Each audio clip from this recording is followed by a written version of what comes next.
the winningest funny car driver in the history of the National Hot Rod Association.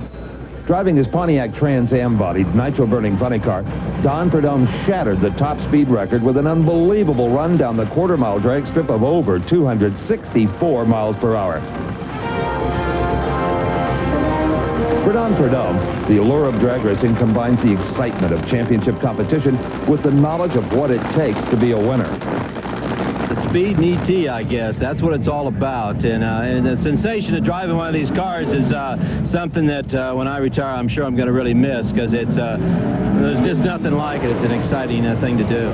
Well, it's a fast accelerating machine. It's unlike anything else. You know, you cover a quarter mile from 0 to 260 miles an hour.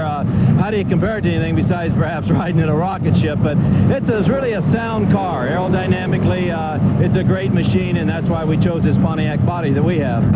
Aerodynamics is an important key to success in a sport where the difference between victory and defeat is measured in fractions of a second. For two-time world champion alcohol funny car driver Brad Anderson, precise reaction time during the race is critical, as he described to us what he must do on a run down the track. We'll reenact what we do on the starting line. The clutch pedal is naturally down. I'm on the brake. I pull into the pre-stage light, load the clutch slightly, bring the motor up to the predetermined RPM.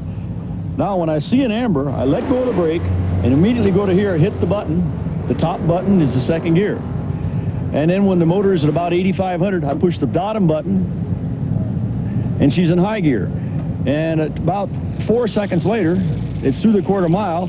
Immediately, I hit the chute.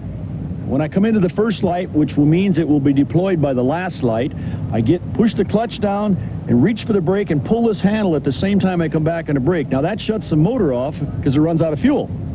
That's how we kill the motor.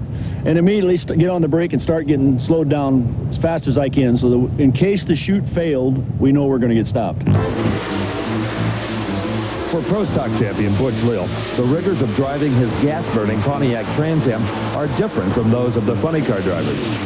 Take us for a mock ride here, if you would. We're approaching the starting line. All right, Steve, we're here, and then I pulled into the first stage with the clutch, and I push the line lock on, and then my brain switches over, and I'm waiting for the next guy beside me. I watch his light into him to stage or me stage if he doesn't stage. And that line lock keeps the car from moving, locks the front brakes. That locks the front brakes, and we have a pressure gauge here, and bring it up to about 600-700 pounds, and then I let the clutch out and turn the second light on. And when I do that, I go down with the throttle, and I'm ready to go. The light changes, I'll move my finger off the button and I'll pull the lever. You have to pull all four. Then I reach up and grab the chute, and you can't move your eye off the track because these cars are moving so hard, so you have to kind of feel around for the handle, and you have probably 4 seconds because you're in about the 8th mile when I pull this thing into high gear, and I reach up and grab a hold of the chute and then pull the chute.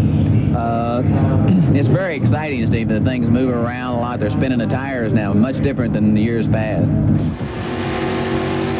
For Pontiac Trans Am driving Dave Bortman, a two-time world champion in Superstock, all of drag racing is fun. But is there any one thing that's the most exciting?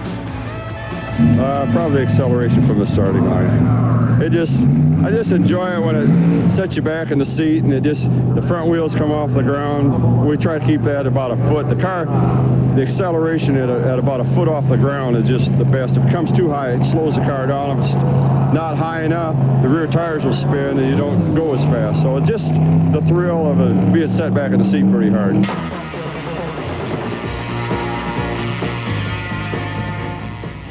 One of the most talked about cars in all of drag racing competition is the highly competitive 4-cylinder Fiero, driven by Larry Morgan. Well, the Fiero has got to be one of the more unique cars you've had. It's probably the most impressive car I've ever had. I really like it. It's something that nobody else has, and I'm getting to develop most of the parts for it, and it's real exciting for me. Aside from the power and excitement for the drivers in professional drag racing, there also is the special relationship necessary between the driver and his teammates. One of the most successful combinations in recent years is the performance of Pontiac Trans Am funny car driver Mark Oswald and his team owner Paul Candies. I've been with Paul 4 years now. You know, we started out with the top fuel dragster, and I drove that a year, and we decided to switched to the funny car, and we figured the Trans Am body was one of the best ones to go with, so that's what we built the first year, and we had a real successful year. We were number 2 in one sanction and number 1 in another, and you know, we attracted Pontiac to us, and we've had a real good relationship from there on in. We're really happy with it. Team owner Paul Candies. This is the third year he's driven a funny car for me, and the year prior to that, he drove my top fuel dragster for me.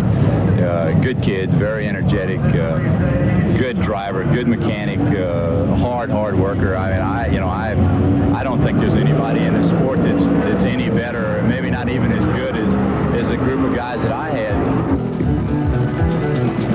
And what's the bottom line of drag racing for Paul Candies?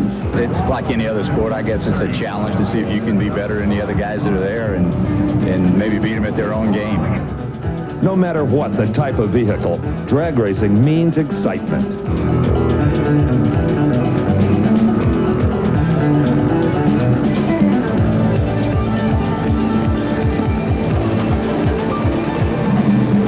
Final day of the U.S. Nationals.